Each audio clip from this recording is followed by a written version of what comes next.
everybody, and welcome to Robin's house.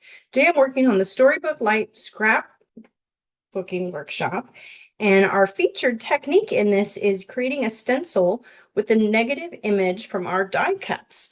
And so on this layout, we have these butterfly die cuts that came out of this butterfly die cut container, and I used it to create some stencils over here.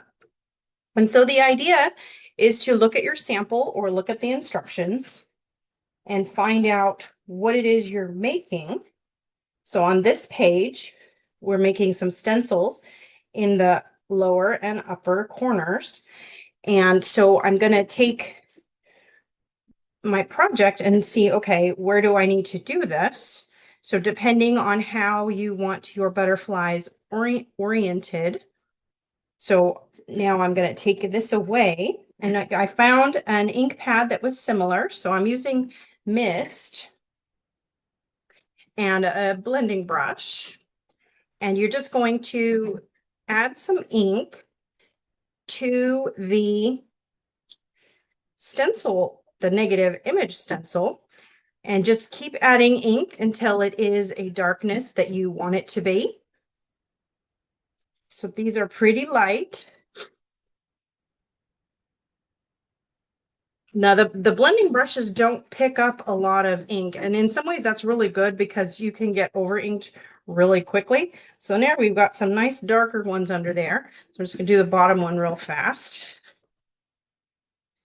And then you do the same thing over at the top. So you put your project back in there.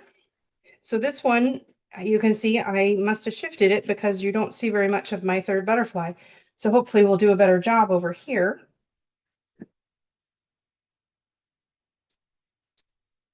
And again, you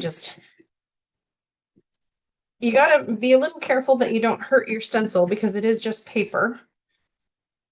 So don't be too rough with it, but I'm not very gentle with my stuff.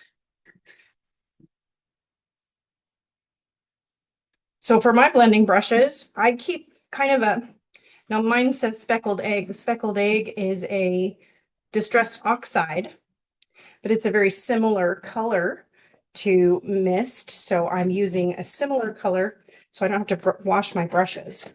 So basically, this is how you create a stencil with your die cut shapes. If you have ones that are specific enough that you can tell what they are, this is a great way to use them.